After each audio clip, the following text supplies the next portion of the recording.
ओम नमः शिवाय। राधे राधे। आइए सुनते हैं श्रावण मास महात्म्य का दूसरा अध्याय। ईश्वर बोले, हे महाभाग, आपने उचित बात कही है। हे ब्रह्मपुत्र, आप विनम्र, गुणी, श्रद्धालु तथा भक्ति संपन्न श्रोता हैं। हे अनग, आपने श्रावण मास के विषय में विनम्रता पूर्वक जो पूछा है उसे तथा जो नहीं भी पूछा है वह सब अत्यंत हर्ष तथा प्रेम के साथ मैं आपको बताऊंगा।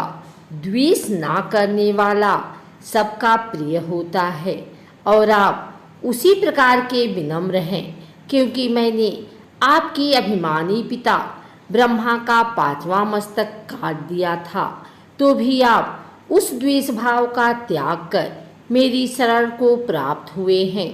अतः हे तात, मैं आपको सब कुछ बताऊंगा, आप एकाग्रचित होकर सुनिए। हे योगी, मनुष्य को चाहिए कि श्रावण मास में नियम पूर्वक नक्त व्रत करे और पूरे महीने भर प्रतिदिन रुद्राभिषेक करे। अपनी प्रत्येक प्रिय वस्तु का इस मास में त्याग कर देना चाहिए। पुष्पों, फलों, दातों, तुलसी की मंजरी तथा तुलसी दलों और बिल्व पत्रों से शिव जी की लक्ष पूजा करनी चाहिए। 1 करोड़ शिवलिंग बनाना चाहिए और ब्राह्मणों को भोजन कराना चाहिए। महीने भर धारण पारण व्रत अथवा उपवास करना चाहिए।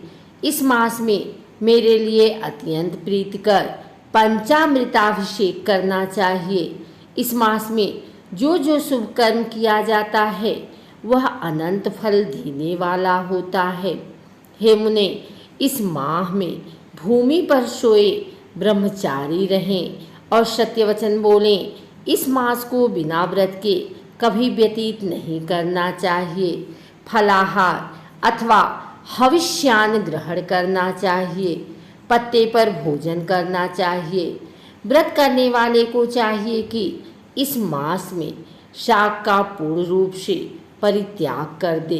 हे मुनि श्रेष्ठ, इस मास में भक्ति युक्त होकर मनुष्य को किसी न किसी व्रत को अवश्य करना चाहिए।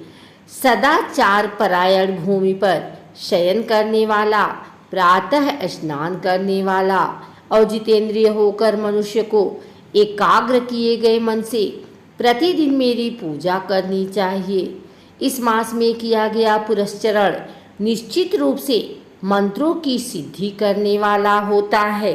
इस मास में शिव के षडाक्षर मंत्र का जप अथवा गायत्री मंत्र का जप करना चाहिए और शिव जी की प्रदक्षिणा नमस्कार तथा वेद पारायण करना चाहिए।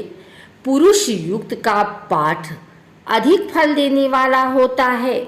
इस मास में किया गया ग्रह यज्ञ, कोटि होम, लक्ष्य होम तथा अयूत होम शीघ्र ही फलीभूत होता है और अभीष्ट फल प्रदान करता है।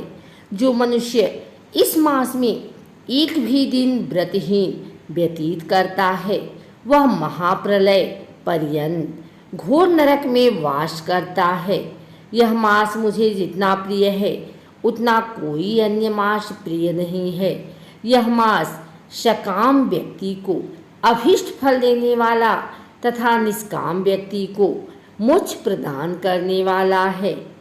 हे सत्तम, इस मास के जो व्रत तथा धर्म हैं उन्हें मुझसे सुनिए। रविवार को सूर्य व्रत तथा सोमवार को मेरी पूजा व नक्त भोजन करना चाहिए।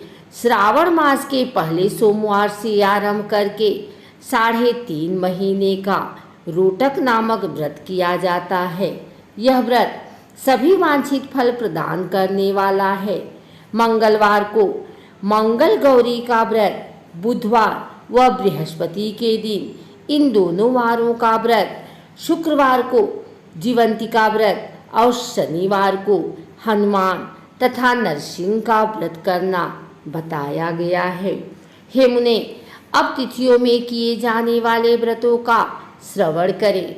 श्रावण के शुक्ल पक्ष की द्वितीया तिथि को औदुंबर नामक व्रत होता है। श्रावण के शुक्ल पक्ष की तृतीया तिथि को गौरी व्रत होता है।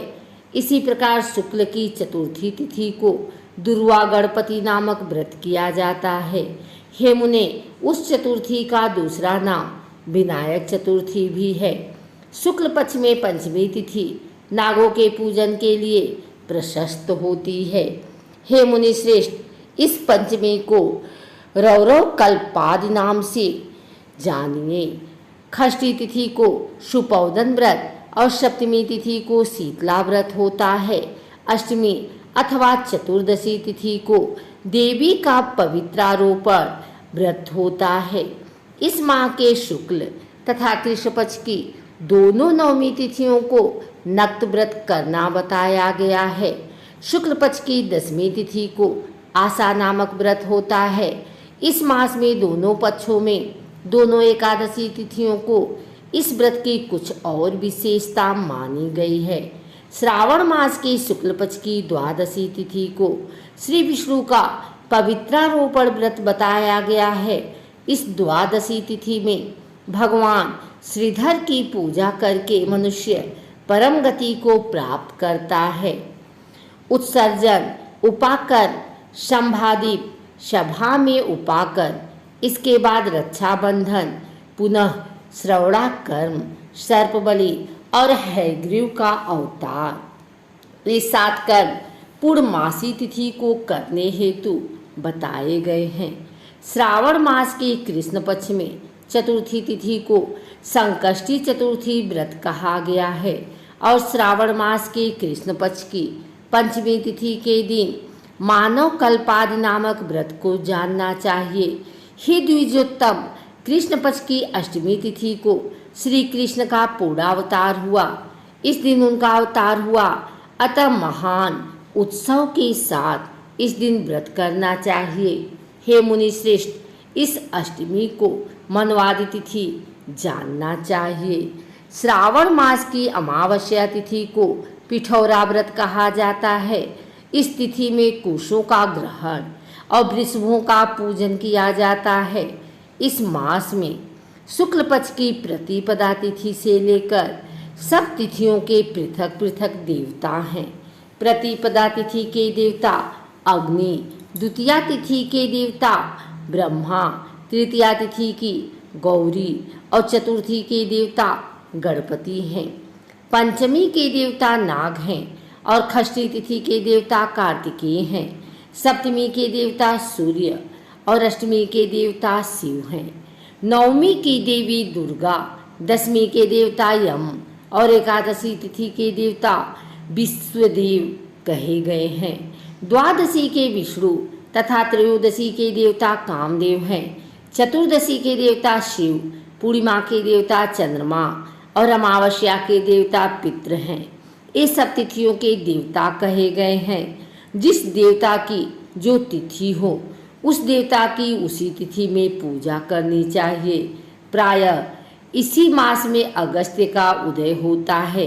हे मुने, मैं उस काल को बता रहा हूँ, आप एकाग्रचित होकर सुनिए। सूर्य के सिंह राशि में प्रवेश करने के दिन से जब 12:40 घड़ी व्यतीत हो जाती है तब अगस्त्य का उदय होता है। उसके 7 दिन पूर्व से अगस्त्य को अर्घ्य प्रदान करना चाहिए। 12 मासों में सूर्य पृथक पृथक नामों से जाने जाते हैं। उनमें से श्रावण मास में सूर्य गभस्ति नामक वाला होकर तपता है। इस मास में मनुष्यों को भक्ति संपन्न होकर सूर्य की पूजा करनी चाहिए। हे सत्तम, चारों मासों में जो वस्तुएं वर्जित हैं उन्हें सुनिए। श्रावण मास में साग तथा भाद्रपद में दही का त्याग कर देना चाहिए। इसी प्रकार अश्विन में दूध तथा कार्तिक में दाल का परित्याग कर देना चाहिए।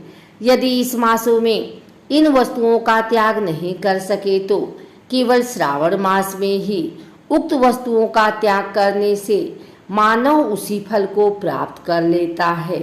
हे मन्मथ, यह बात मैंने आपसे संक्षेप में कही है। हे मुनि श्रेष्ठ, इस मास के व्रतों और धर्मों के विस्तार को सैकड़ों वर्षों में भी कोई नहीं कर सकता।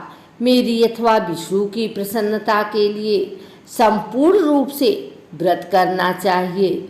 परमार्थ की दृष्टि से हम दोनों में भेद नहीं है।